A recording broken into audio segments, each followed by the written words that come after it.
Good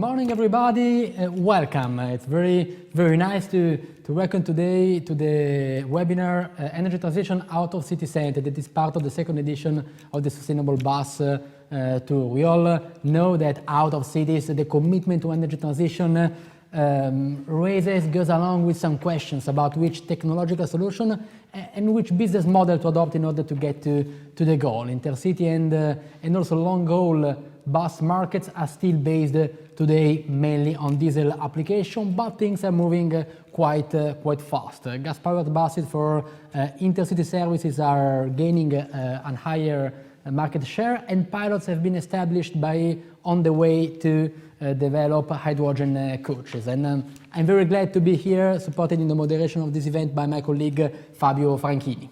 Thank you to Riccardo. It's a pleasure to be here, and a warm welcome also from my side. All this being said, final goal for today's event is giving our audience the best possible representation for the technological and financial aspect involved in this subject.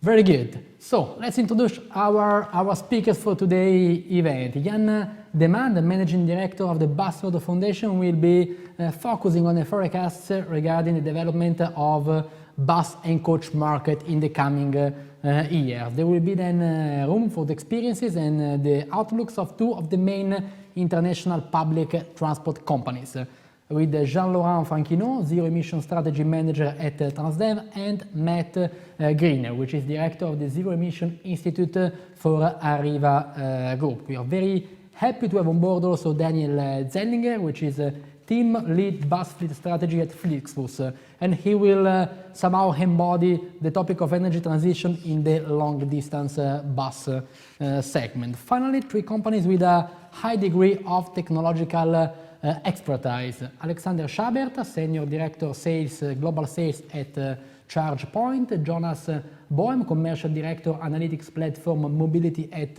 Twice. And finally, Jean-Marc Boucheret, Sustainable Mobility Manager at Iveco Bus. Here we go.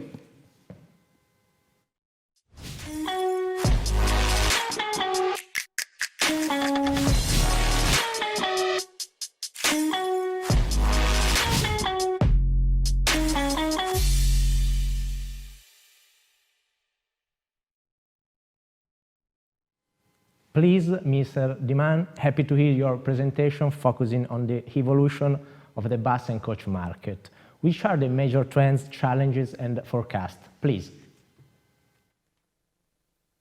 Thank you, and good afternoon and good morning to all.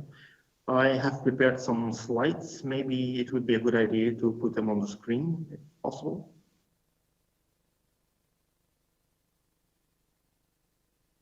Here we are. Yes, thank you. Thank you very much. Let's skip to the second slide, please, where we have a market overview of the bus and coach sales globally. We notice that China, and we're talking about buses and coaches here, that the Chinese market stays about 3 times bigger than the market in any other region in the world. And today, Europe is still the second biggest market, but the growth in Latin America is going very, very fast now. So by 2025, which is the figures you see, by 2025, Latin America will be the second most important bus and coach market in the world.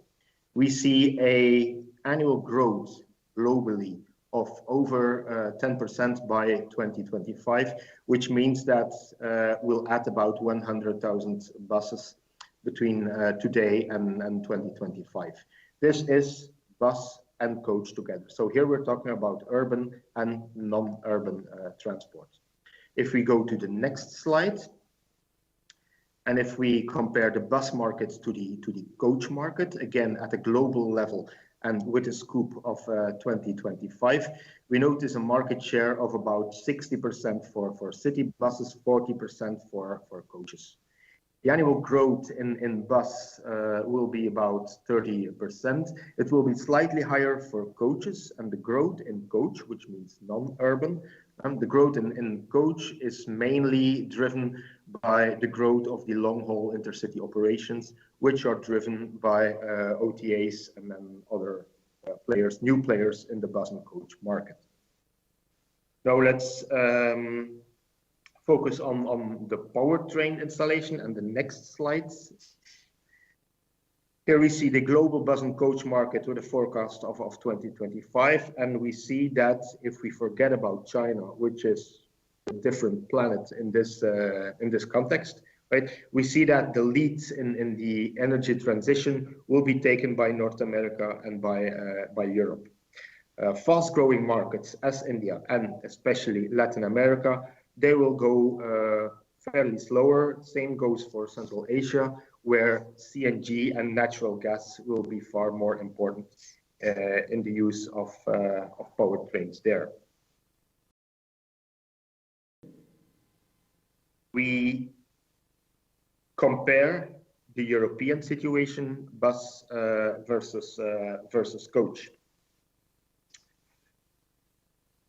Right, we noticed that by 2027, about 50% of the bus fleet will be zero emission, while in coach more than 70% remains diesel.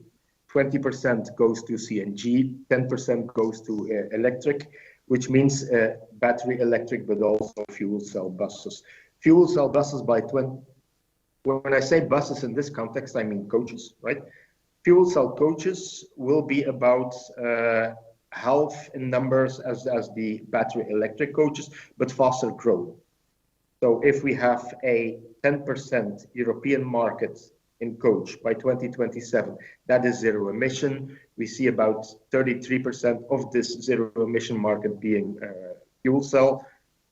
About 70% or a little less will be battery electric. Now, the implementation of zero emission coaches, of course, will be very strongly linked to the availability of opportunity charging and of the availability of hydrogen along the main corridors. But this is taken care of in the European situation via the AFIR directive, which is being brought in implementation right now.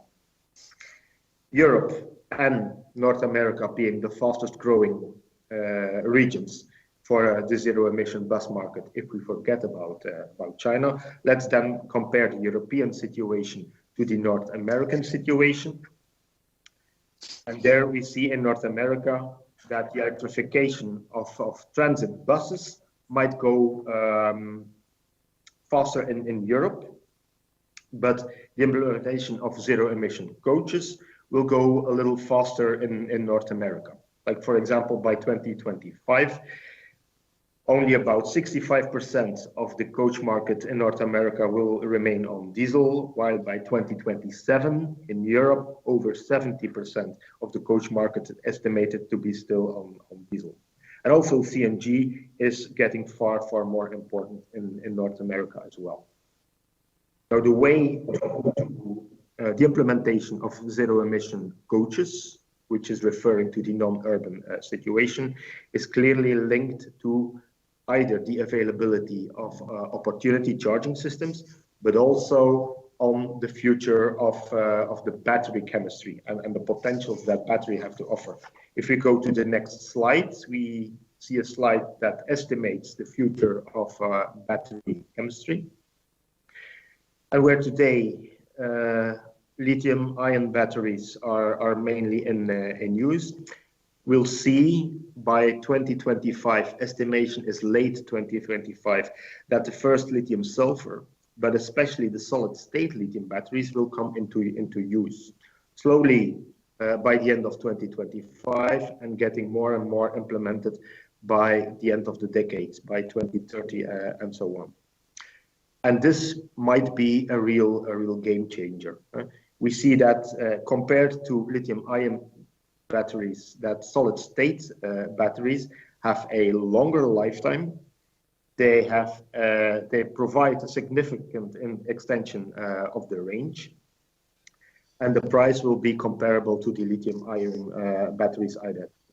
So the estimation here is that the first generation of zero-emission coaches might still be on lithium-ion batteries, but the second generation, first replacement of the zero-emission coaches, might definitely move in favor of lithium solid-state batteries.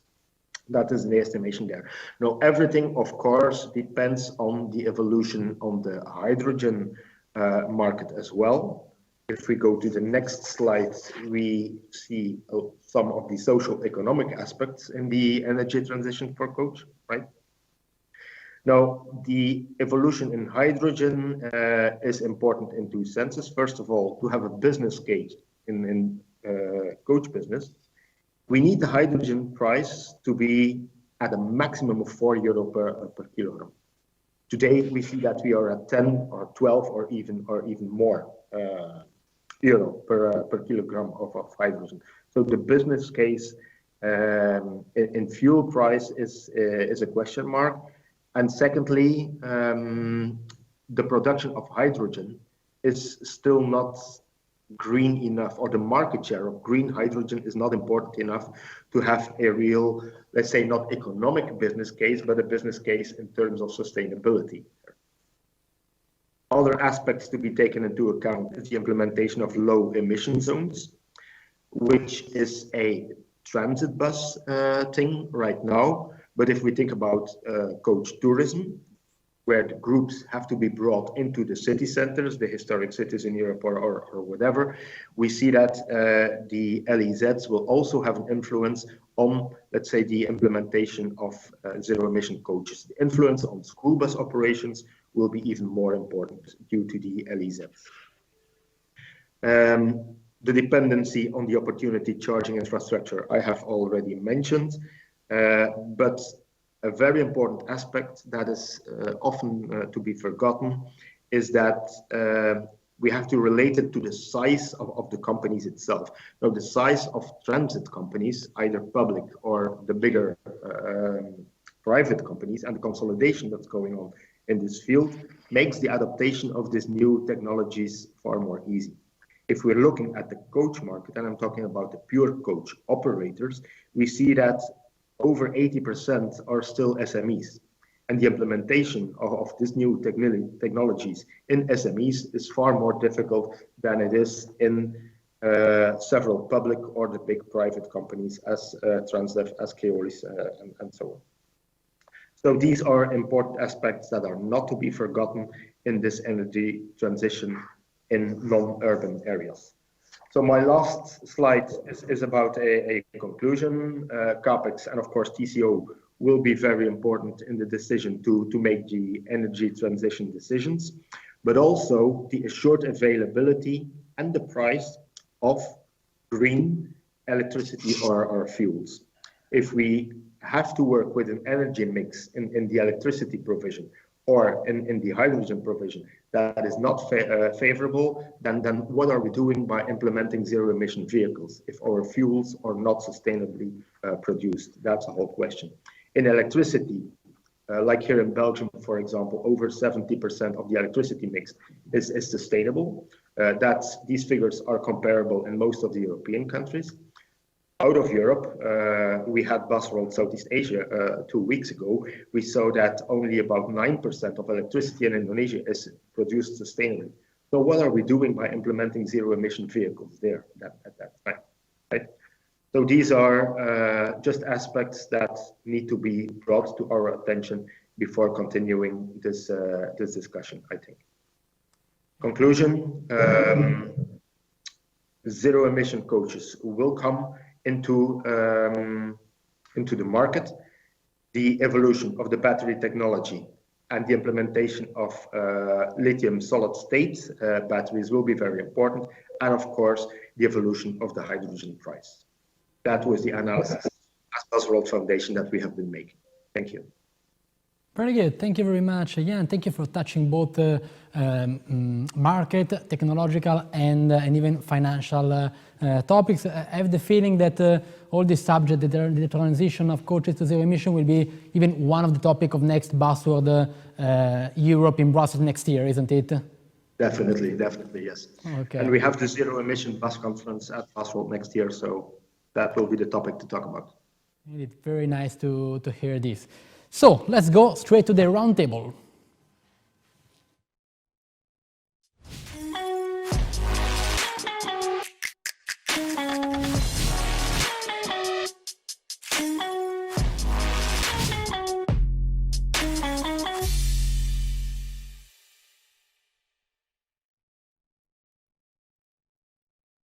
Well, the introduction by Mr. Deman has put, I'd say, a lot of topics on the table. We will touch in them step by step with our panelists today, starting with Mr. Jean-Laurent Franquino from Transdev. I will be asking you, Mr. Franquino, which is today, I mean, the current situation, the state of the art of the projects put in place by your group in Europe and worldwide when it comes to energy transition in the intercity bus segment. Please. Good afternoon. So I'm going first to give you an overview of the key figure of our intercity bus inside Transdev Group. So as you can see, Transdev Group operate today 36,000 bus and coach in 18 countries, from America to Europe and Oceania. As you can see, most of them today use diesel for the propulsion, and we can see that we are going to introduce some alternative fuel to diesel. First, we can see gasoline coming in US. CNG, as it has been mentioned previously, is growing inside our fleet. We see also in France and Sweden biofuel coming, and we are at the starting of electrification and hydrogen with few vehicles.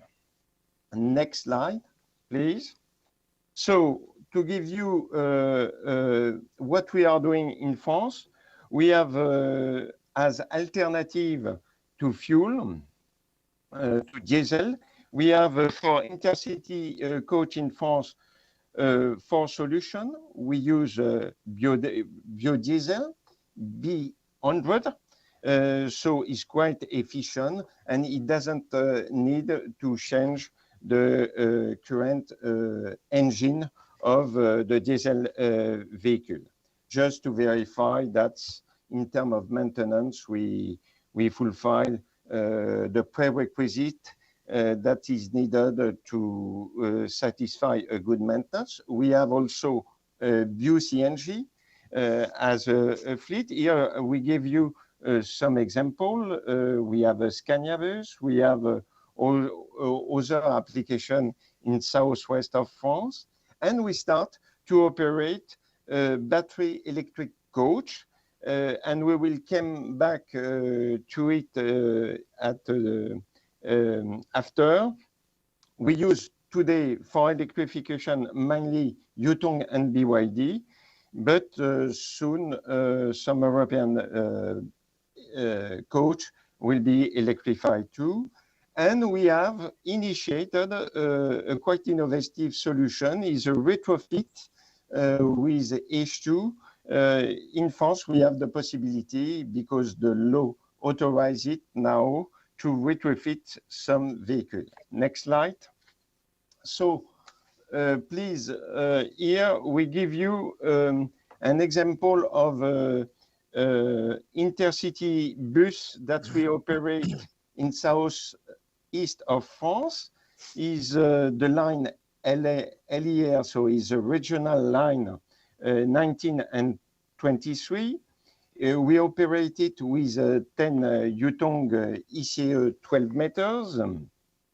They are able, with a slow charge during the night, to make 2 round trip of 180 kilometers between 3 cities, Avignon, Aix-en-Provence, and Toulon. We are satisfied by the operation of this vehicle. He has a 350 kilowatt-hour battery capacity, and also is very reliable. Each year, each vehicle can save 100 tons of CO2 during the year. And we will have more of this kind of vehicle in the coming months. Next slide, please. The second example that we would like to introduce to you today is the first retrofit of intercity coach, a Crossway of Iveco, and we have a retrofit with hydrogen. So by this way, we can extend his range. We are able to do 380 kilometers per day, and this is going to be operated nearby Rouen, in the countryside of Rouen, between Rouen to Évreux. And the capacity in terms of tank is around 30 kilo of hydrogen. This has been able, as I mentioned previously, due to the fact that now we have from March 2020 a law that's authorized to retrofit normal diesel engine coach in a new alternative engine after 5 years of use. So this is possible, and for us it's a way to modernize quite rapidly our fleet in parallel to renew the old bus. So we consider that is going to be one of the solutions that we have to consider in the coming years. What is important? Next slide, please. What is important for this for the deployment of fossil-free intercity fleet is concerning this new alternative energy. We need to take care about the infrastructure. It needs an infrastructure. For example, for a hydrogen bus, we need hydrogen station. It's something with a quite high investment, and it takes time to deploy.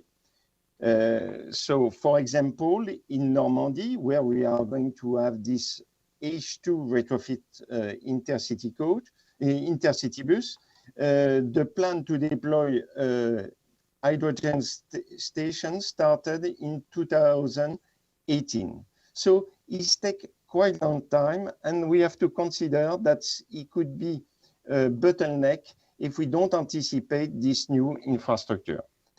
Concerning electrification is more easy, but you need to have the grid power at your depot. And this is sometimes maybe another bottleneck where it will be difficult to deploy rapidly alternative solution. So is where we see today maybe the constraints for this alternative deployment. Thank you. I have finished my presentation. So. Okay, perfect. Thank you, Mr. Franquinot. And now from Transdev to Arriva, which recently launched the Zero Emission Institute that you, Mr. Greener, are leading. How is the institute working? Which result do you expect to achieve? Partnerships are turning to be a key element when it comes to energy transition. Please. Thank you. Yeah, just to introduce the Zero Emission Institute. At Arriva, we operate in 13 different markets across Europe. We operate about 14,500 buses, so we've got a wealth of experience. But within Arriva, as you'll see with most operators, the speed of that transition is going to differ country by country. So what we've done is we've set up the Zero Emission Institute to ensure that we're using the knowledge, best practice and data that we have available in our markets where we're more mature to working towards that zero emission and decarbonisation agenda, and supporting our businesses outside of those markets to speed up the transition. But this isn't just about our local internal marketplace. This is about speaking and working with our customers and our clients and wider industry, because to make this a success, we absolutely have to work in partnership. It's different, it's new, we need significant investment, and more parties have to come together to recognise that to deliver this agenda, we've got to be putting investments in place that work for all. Equally, we recognise that our clients, there's different options, different technologies. What are the objectives that they want to achieve with their decarbonisation strategies, and how can we help deliver against those? So again, one size doesn't fit all, and we can help shape and help form and inform those decisions that our clients are making. So that's what we're trying to do within the Zero Emission Institute, as well as looking at innovative solutions, new suppliers, what's going on in the marketplace, and making sure we're sharing that knowledge and best practice to, again, help speed up and lower the cost of the transition we've got to make. So that's a little bit about what the Zero Emission Institute is aiming to do. I think for success for me and success for Arriva is to see the acceleration of the transition, but that's only going to work if we can work in partnership and we can work together. So making sure that we've got flexibility within contracts potentially to allow the operators to steer and shape how that transition moves, because you can't simply switch from a diesel operation into a zero emission operation and expect to hit the same price point or same service levels unless there's a partnership and collaboration that's going on there.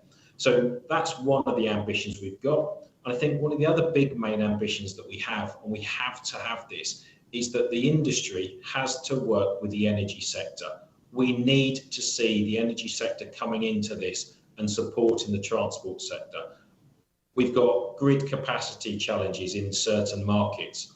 We have a lack of hydrogen or green hydrogen being produced. Therefore, those investments need to be made, and we need to start working smarter. How do we access that? How do we share that platform? How do we share that grid capacity with not just the transport sector, but maybe others? So can we have shared access to infrastructure, shared access to that grid capacity available to us? So to me, success is working in partnership, working with clients, but equally wider industry bodies to make sure we can deliver the agenda and decarbonise much quicker than we are today.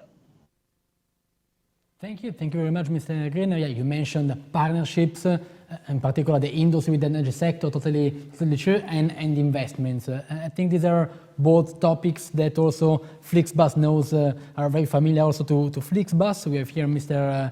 Daniel Zellinger.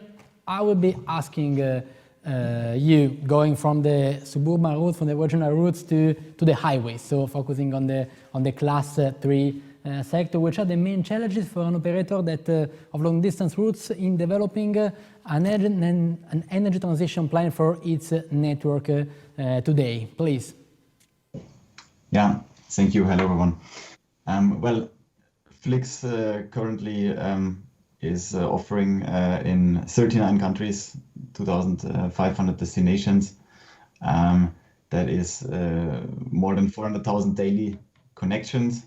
So you can already see some complexity in that, but never mind, we all agree that we need to reduce our CO2 footprint. I think that I have a lot of other companies agreeing with me here if I say that one of the most important things to do is to get people to move from individual transport to collective modes of transportation. And doing that, I mean, we are already quite successful, but there's still more we can do just in this regard, in addition to all the things that we can do to reduce the emissions of our fleet. What we do already since a long time is offering CO2 compensation, but since a few years we're also looking into alternative drives, and we started doing that with some electric buses that we operated on pilot lines in France and in Germany. We use for that two brands that we've heard before, Yutong and BYD, but you asked specifically about the Class 3 vehicles, and they were not quite in the vehicle class that we usually use. That is the first challenge, and currently there's no long distance coach in Europe available with an alternative technology. This is a very big challenge for us, we've been working on that in the past years. We have launched several pilot projects. We've launched biogas vehicles with CNG and LNG, one of them Iveco, the other one Scania. And now we have already started this hydrogen bus project that you can see behind me. We are working there with a vehicle manufacturer, Freudenberg and ZF. The focus here is, and I think it was Mr. Deman who mentioned that this hydrogen price that we need, and of course this is a key element. This price, the target price, also depends heavily on the consumption of the vehicle, and how much the vehicle costs. So we have the hope that with this project we can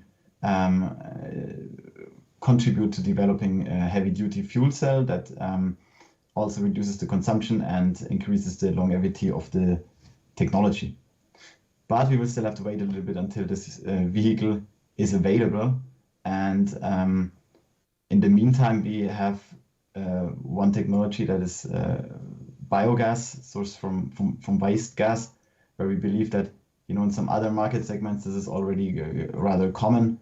But we will soon have a Flixbus vehicle ready, and with this technology we will be facing the next phase of challenges, because it's not all about just having a vehicle that can do everything that you need, or everything that you need for a part of your network, but then you will need the infrastructure, and we heard a lot about the infrastructure already.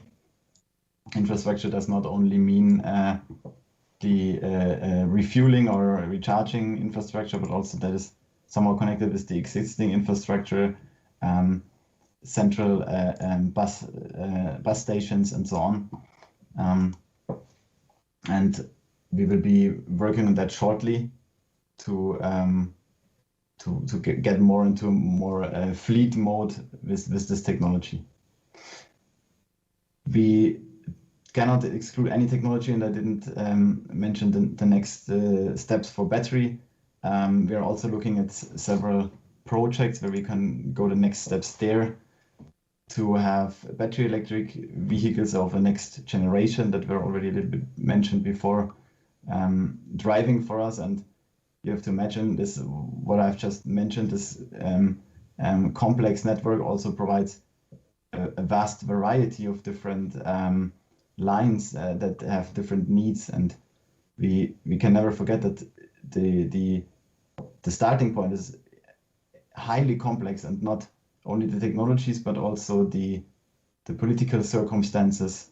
It's really hard to anticipate the prices in the years to come. We need some kind of a stability there, and most of our vehicles are not in the depots every night. So we are relying on some kind of public infrastructure that needs to be built, that needs to be provided, and that needs to be something that we can count on when our buses that are driving on schedule arrive there.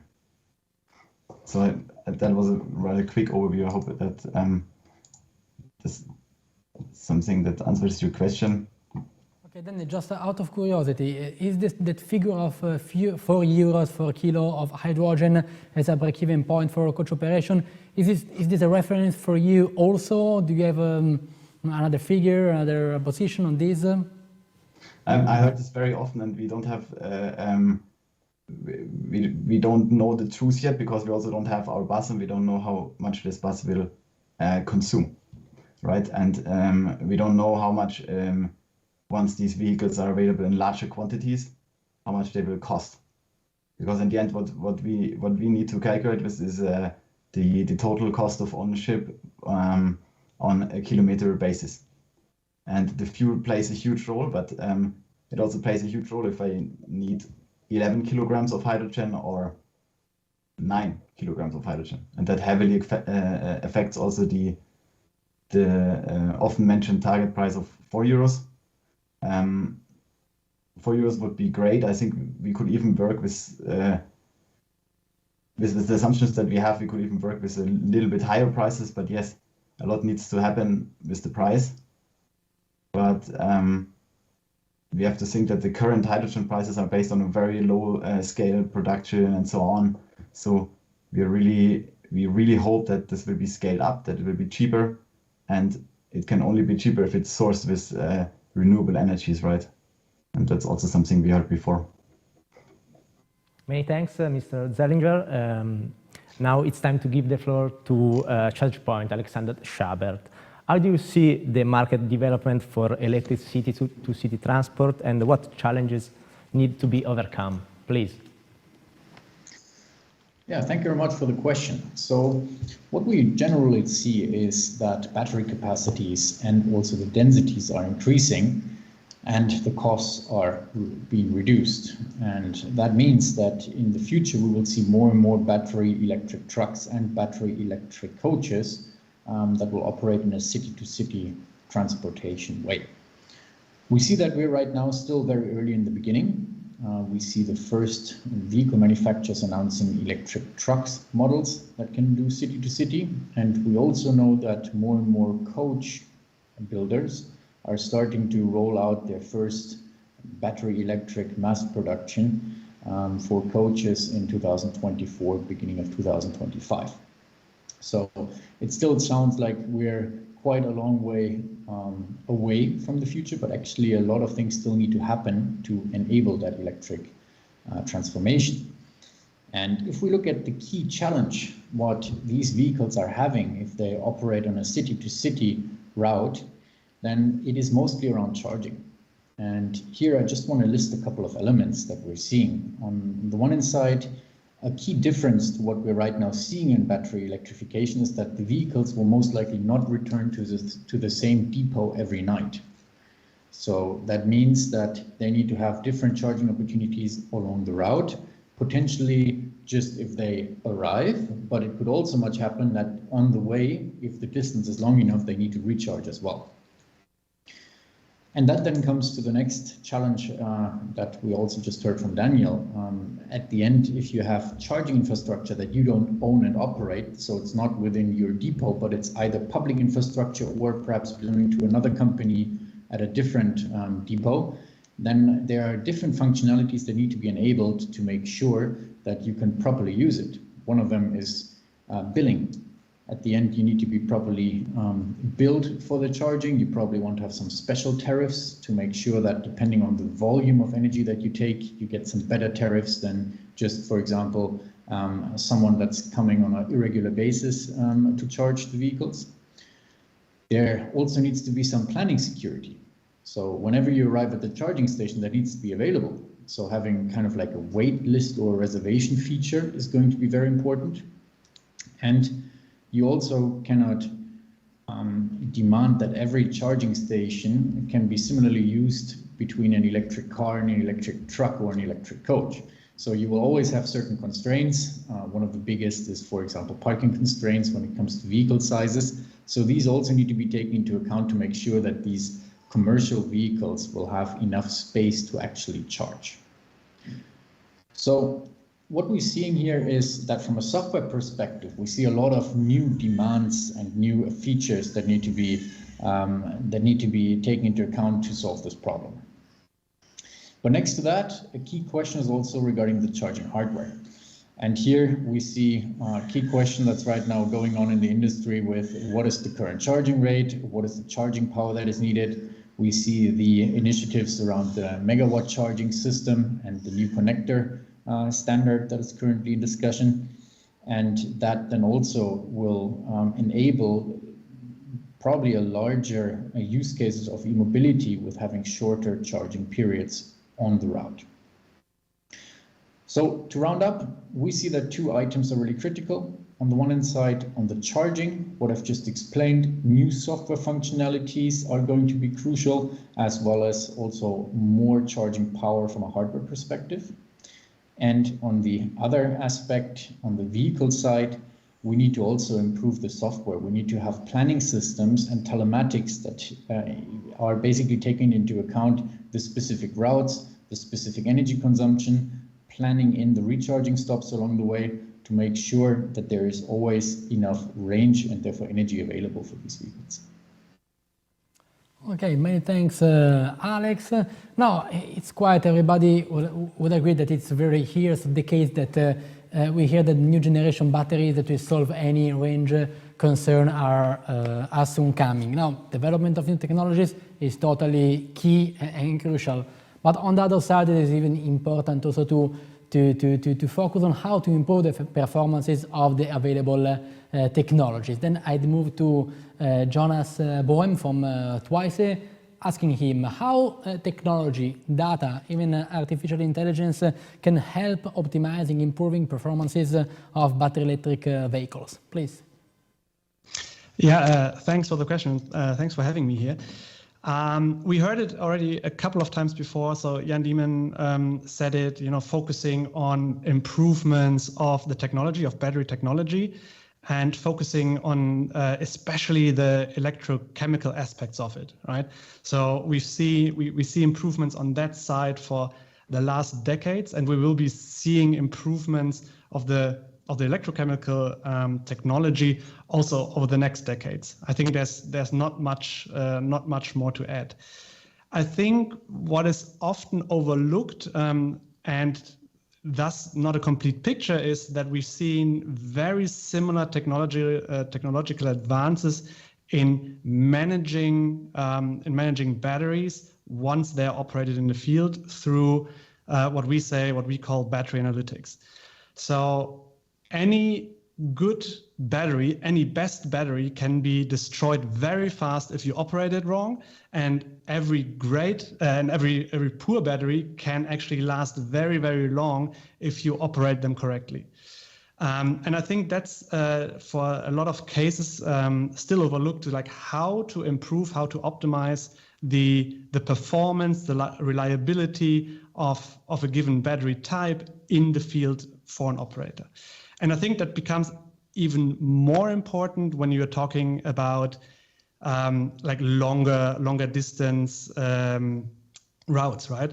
So when we're talking about longer distance routes, we are at the moment really getting to the top end of what current ranges can do, right? So we see buses with like 700 kilowatt hours of capacity, 500 kilowatt hours, something like that, translating into 500, 600, 700 kilometers of range. And it becomes really important, I think, for the operator to always rely on the remaining range, for example, right? So to be always sure that you don't stop en route, that you, for example, make it to the next charger. And that's one key aspect where we see that, for example, battery analytics during the operations really comes in handy, because you can plan in a much better way how to, is that bus with the existing battery still capable or still ready to use on a certain route.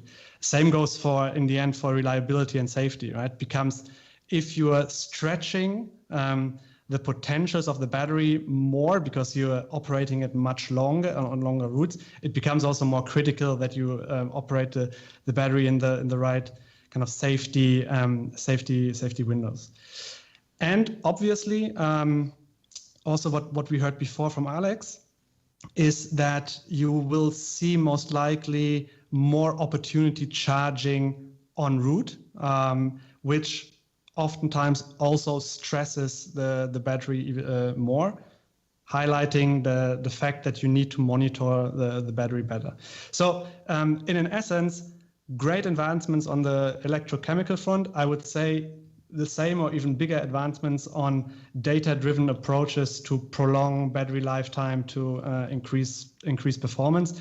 And the important thing is to really think that in sync when you're thinking about developing the assumptions, developing business cases, right? So not only looking at the basically chemical spec sheets, but also thinking of what can you still achieve during the operation time. Thank you, Mr. Boehm. Now it's time for the European leader for intercity buses, Iveco Bus. As OM has somehow to forecast the evolution of market demand. Mr. Boucheret, which development do you expect in the next years in this segment, and how Iveco Bus is going to follow these changes? Please. Yes. First of all, I would like to say that it's very important that we address this topic. I mean, if on one side in the past 5 years we have spent altogether a lot of time and effort on the energy changes and the electrification of city bus, it's a good moment to start to speak about the changes in the coaches and in intercity. What is happening, in fact, is that there is a much more diverse quantities of mission profiles. There are also different business situations, business cases to address, and therefore the number of options is quite high. I would like to focus on at least two of the main options that we consider relevant for this period.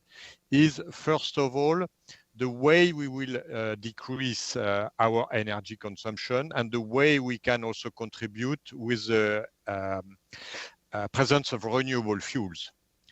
In order to have a significant effect on the market, the renewable fuels have to be considered in the regulations. And I would say for us, namely today, is the biomethane and in the XTL, the renewable ones like the HVO.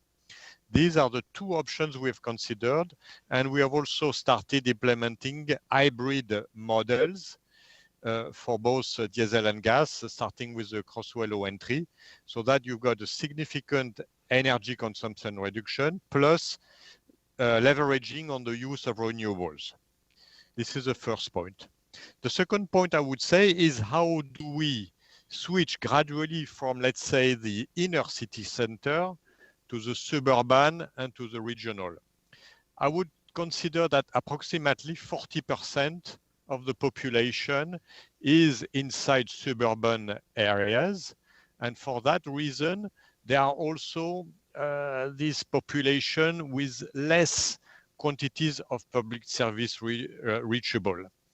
As by the time you get out of the cities, the number of heavy train lines decreases. And this is where you have the good opportunities of using coach transport to make public service. So how can we take away the knowledge of the city center outside in the suburbs? I would say we can manage by expanding to the electromobility, having first of all the vehicles which are located in the same depot. So serving first the depots that are more or less captive with the vehicles. For that part of the market, I would say that we are proposing starting next year, the Crosswell low entry electric with batteries, available class 1 and class 2. And this type of vehicle will benefit from the same driveline we have developed, which is the one we know on the E-Way with the Siemens driveline. And we'll also incorporate the new FPT batteries, where I am now, right here behind the wall is the, here in Torino, the FPT battery is going to be produced. This is where we as an OEM, we can bring into the market a concrete solution for suburban transport with zero emission. When it comes to the longer distance, I would say that, again, the renewable fuels will give a great contribution because these are areas where you have less chances to have refueling or recharging devices. So the renewables are more easy to handle. And the last option I would like to mention is hydrogen. This is the second zero emission option we are considering. Because as you have noticed, back in July, we announced that between Iveco Group and Hyundai Motor Corporation, we will use their fuel cell to investigate the potential of making zero-emission fuel cell vehicles. This is an interesting solution, and as we mentioned before, the TCO remains for us the key criteria of the uptake of alternative fuel. If I mention the intercity market, today 80% is still diesel, and we have approximately 12% which is CNG. So how the market is going to change, this will be dependent on the TCO. We know that the electricity price has also been affected by energy rise, just like gas. So again, the hydrogen ecosystem needs to make sufficient progress, as Jan explained, in terms of availability of the renewable energy and an acceptable price for the TCO to make it a sustainable and profitable living for the whole value chain. So that would be this preliminary statement. Thank you. Thank you so much, Jean-Marc. Good to know you are in Turin, not so far from Milan, where we are now broadcasting this web event. And thanks for saying it is a good moment to talk about energy transition in the intercity segment. I take it as we take it as an endorsement for the topic of this webinar. I took one note of what you said, the 12% of the intercity bus market being now CNG. We saw from 2020 to 2021 an increase, if I remember correctly, of around 30% in Europe of CNG buses in the class 2. So long way ahead for this topic, please. Okay, so let's get to the second round of this discussion with Transdev, Mr. Franchino. You have been focusing before on the current situation, but let's look beyond. How do you see the evolution of technology and of business model in class 2? And I would like to go a little bit deeper on the retrofit topic. Do you think is this a real solution? Because it should be financed. We know in France it could be. In other market there should be some changes, I guess. Please. So thank you. Yes, we see that retrofit could be an opportunity because we will have to invest less in terms of amount of capex. So is something that seems interesting. Also, the feedback that we have is that the frame of the vehicle that we have today can be extended in terms of lifetime. So by this way, we improve the total, I will say, sustainable cycle cost of CO2 by extending the years that we can operate. And we see in the retrofit the possibility maybe to extend the lifetime of the vehicle up to 20 years. And it's something that seems to us quite interesting in terms of profitability and finance. Is what we see. The constraints that we see for the retrofit is that is going to concern mainly the vehicle that has been produced in large numbers. So this solution maybe is not totally adapted for the type of vehicle who has not an important fleet. So only some, I will say, type of coach can be concerned. And the advantage that we see also is that is going to bring locally some works, and it's a way to, I will say, extend the spare part that we have already in stock for this kind of vehicle. So for us, it's something that should be investigated a little bit more than it is today. It's an alternative to renew totally the fleet. And in this period where we have some contracts and uncertainty, as it has been mentioned previously by the speaker, it's something that seems to us interesting to investigate, is what I can say. Many thanks, Mr. Franquinot. And now let's go back to Arriva. Mr. Greener, which are the main challenges for the transition to zero-emission vehicles in intercity segment? Is it really so much about range or more on the financing, infrastructure and mindset side? Please. Yeah, I think a lot of that question has kind of been answered through the conversation we've had. But let me just sort of summarise: is that range is not an issue. There are technologies and there are suppliers out there with the right technologies that can overcome the range. So I don't worry about range being an issue for intercity traffic. It comes back to energy and the infrastructure to provide that energy. Now, we've heard that we need to transition, and one of the solutions is if we're talking about decarbonisation, or are we talking about zero emissions? Because if you want to decarbonise, then we can look at biomethane, for argument's sake, and HVO, as has already been mentioned. So we can use existing technologies to take a lot of the carbon away from our industry straight away. So there's an option there. But it then does come down to cost and infrastructure. We're seeing the price of electricity and gas. I think there was an article today that I think in Hungary they're talking about taking gas buses off the road because the price of gas has got very high at this point in time. So we've got to be very mindful of the cost. But equally, the infrastructure is going to be the biggest challenge for me. If we want to electrify, we're going to be competing with other industries as well. So if we're going to have to recharge en route, we keep thinking on a small scale at this point in time. If you think about a private car, if you need to recharge your private car at a motorway service station, unless you've got a Tesla, you might only have the option of 3 or 4 charging points. If we don't invest in the grid upgrades and the capacity needed, we're going to have trucks, bus, coach, all trying to secure that charging location all at the same time, which is going to take time for them to charge. Therefore, the speed at which we can charge or cannot charge and compete in industries, we've got to think about how we solve that solution. So if we're talking about electrification, you've got to think about how you solve that charging solution.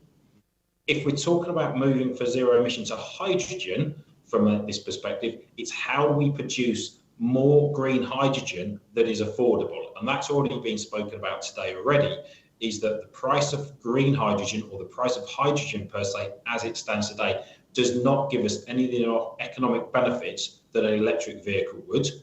Equally, the cost of the hydrogen asset itself is significantly higher than its equivalent diesel or equivalent zero or battery electric bus as it stands today. So for me, just to summarise, one, can we think about how we decarbonise first and quicker? And that does not give us range anxiety, but potentially cost challenges. But then we need to think about the infrastructure, because there's no point investing in buying hydrogen electric long distance vehicles if we cannot charge them or refuel them with green energy in the long term. So it comes back to my original point in my previous answer, was that partnership and working with the energy sector for the transport industry is vitally important for us to get this right, because we've both got to plan this together, not in isolation.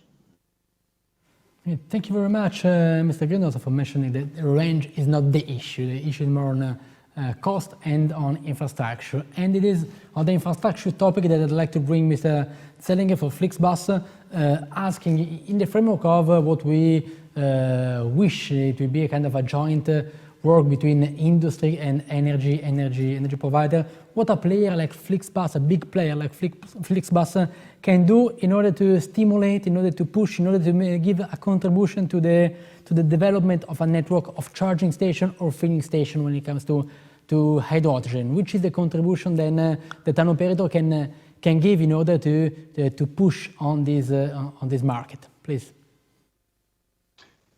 Yeah, I think most of the key points regarding the infrastructure have already been mentioned, and it's for sure a combination of different factors there. You know, it needs to be available. If we share it, we have to make sure that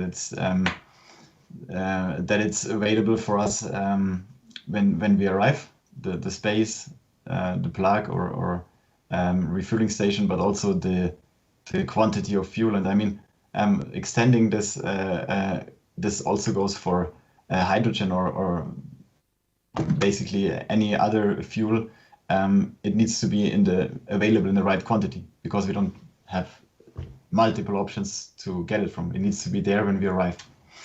Now, I mean, first of all, before I can say what we can do to support this, also I have to say what we need. And I mean, the key factor is that we need planability in the long range. I've mentioned this before, but we have to be sure that the solutions that we implement now will also be considered green in the future.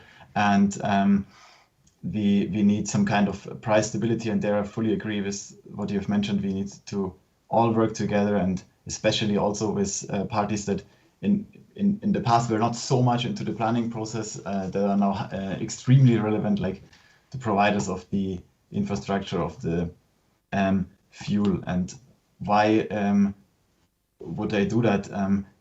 What we can provide is a line business and this is a crucial difference, because whenever we discuss about the infrastructure, it's always the assumption it needs to be available everywhere immediately. And I don't, and in our case, I don't think this is a must. We can start with certain connections where it makes sense, and what we can provide in exchange for the infrastructure being in place is a plannable demand. So what we can provide is, we can tell you that our hydrogen bus, our battery bus, or our bio LNG bus will be there at 8, and we will refuel a certain quantity of hydrogen every day. And this is something essential for other parties to be able to also invest in infrastructure. But like I said, what we need in exchange is plannable prices. And getting back to the TCO topic, I think that I didn't mention this before, but the target prices for the alternatives depend a lot on the price of the current solution that we have, that is diesel. So if diesel price goes up, the alternatives can be more expensive than, as long as they are cheaper than the diesel. Perfect. Thank you so much, Mr. Zeringer.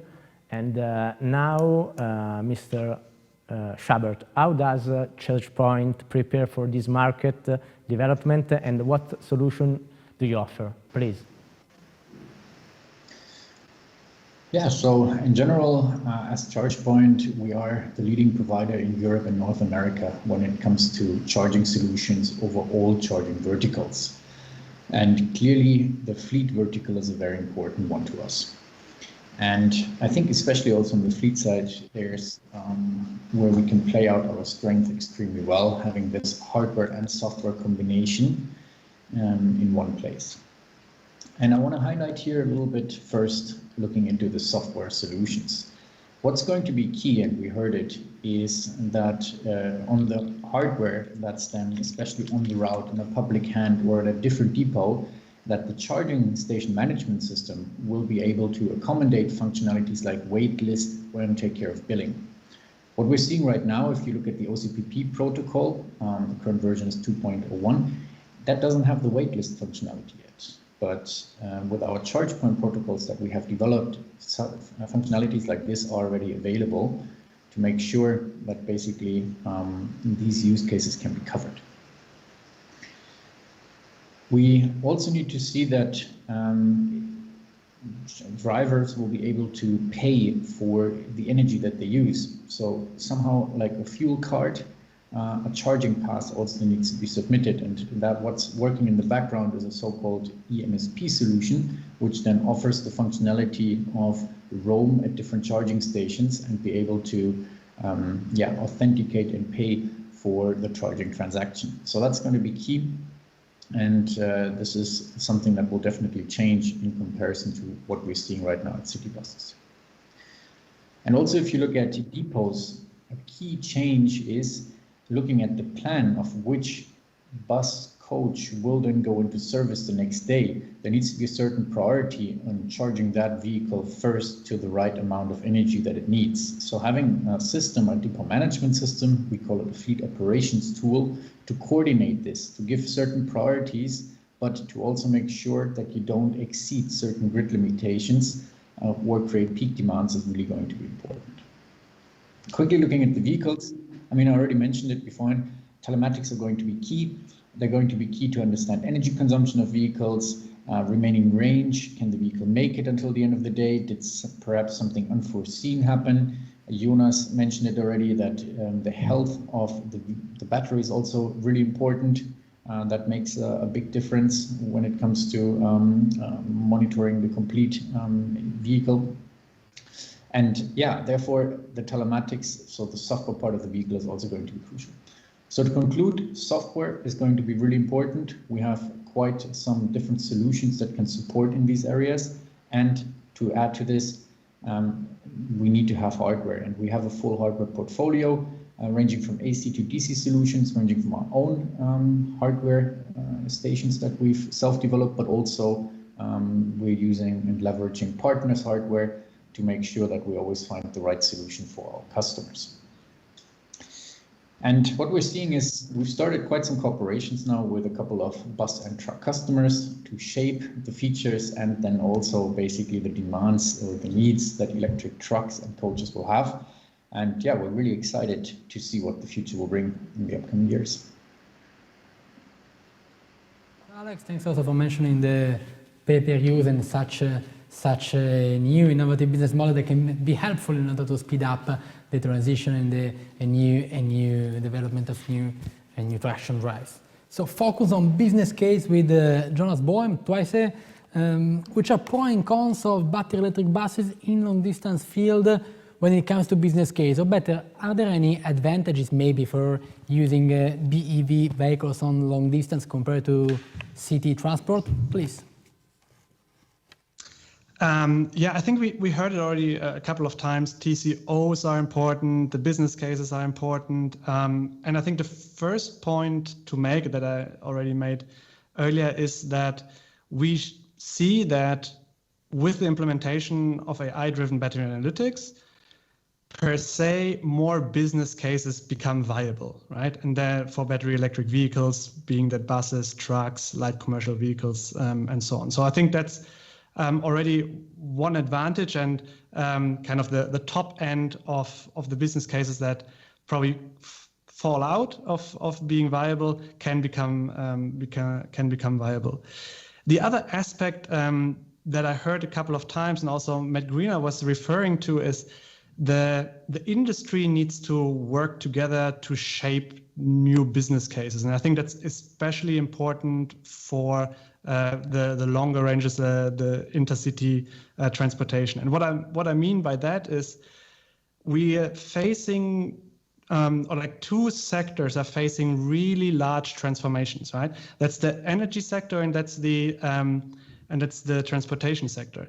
And if we can't bring these two together and create connected business cases, I think everybody will be struggling and will be a little bit complaining about the other side that, you know, it's super hard. And I think the battery can be one of these connectors in a sense, right? So if you're looking at the battery, it is in an essence an energy storing object. And it has various different value in various different use cases. So in the transportation, it propels the vehicle. In energy, it is just kind of storing the energy, and the value is different to each of the players. We are working in both sides because the interconnection is so important. So with battery analytics, we can actually provide the insights to make a decision how to structure a use case across industries, and I think more importantly, structure a use case and business case over time. Because what I think is that we will see in a lot of these spaces the business cases and business models developing a lot over the next 10 years. So whatever your assumptions are today, you're going into operations, I think they won't be the same in 5 years anymore. And the best case is that you're flexible to make a strategic shift and rethink the business case with the help of data of the battery itself. So one case, for example, thinking about not a lifetime of like 8 or 10 years of the battery in its first life in a bus, but what if you just use it for 4 years? That means that you are potentially putting a very new technology into the second life market that has not been there. That potentially is very interesting to other players, right? And if you have the data to make the decisions, to make what if analysis, I think a lot of new connected business cases can appear. Well, yeah, the topic of the second-hand or use of batteries, this national market has really the potential of changing the business case and the economics of transportation, and it is quite interesting to get a glimpse of it in your answer, Jonas. Thank you. Finally, we end the discussion with Jean-Marc Boucheret, Iveco Bus.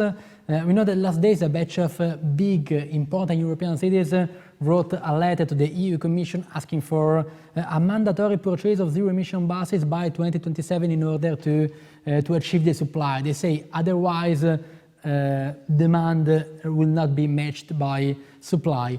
I'd like to hear your opinion on such a move as a manufacturer, and asking you mentioned before the TCO as the main driver for energy transition in the intercity bus segment. I will be asking, do you think there will be other drivers like new business case or mandatory targets? Please, Jean-Marc. Well, I would say that all together we have a responsibility. There are a lot of factors that are in fact currently in the hands of the regulation bodies. We mentioned the low emission zones that are one important factor. We mentioned also, but we didn't mention the energy taxation. I mean, renewables also should be granted some exemptions with respect to the tax regime. We have to mention that the clean vehicle exists for the buses class 1, not yet for the other ones. Altogether, what we will do? We will do and place on the market dozens, tens of thousands of electric vehicles. I mean, for the heavy-duty sector, trucks, bus, coaches. These tens of thousands of EVs will have a significant improvement in terms of noise, air quality, but in terms of CO2, which is in fact the topic we have to address, which is the Fit for 55. It's a target that the EU is addressing to itself. Altogether, the cumulative benefit will be more or less a reduction of 5% on the running fleet. So, thanks to all this effort, we are not bending the curve. I mean, let's be fair. In this moment, with all the international turmoils we've had, it has been impossible to secure the gas price as a fuel, impossible to secure the electricity price as a fuel, and as a consequence, the hydrogen as well. So, considering all these uncertainties, I think it is a total mistake to consider that it is the right moment to ban some of the solutions, for all the reasons I've explained. I think in this particular moment, and we have met a lot of customers in the past 2 weeks in Milano, in Madrid, in Lyon, and this week in Stockholm, they have a lot of difficulties to make choices due to the uncertainties of the right investment to make and on the TCO models that are so unstable due to the energy price level. I mean, we consider that it is important to leave all the options open so that we can cope with all cumulative efforts from hydrogen, batteries, renewables, one after the other, and the decisions in terms of regulations should really reflect this need for all stakeholders. Thank you, Jean-Marc, for your very honest and very straight opinion. Yeah, hopefully 2027 hopefully we'll be in a better situation. But yeah, at the moment, energy mix might be the best option to let things go and let the market decide. I think we had a lot of issues on the table today. We talked about retrofit or partnership, the value of partnership between industry and the utility energy provider, which are so important in this historical moment, and the topic of business models, of the need for new business case and business model, I think is one of the takeaways of this event. I can't avoid thank you all the panelists and all the audience, all the people that were with us today. Thanks to Fabio that was with me here, and thanks to the studio direction.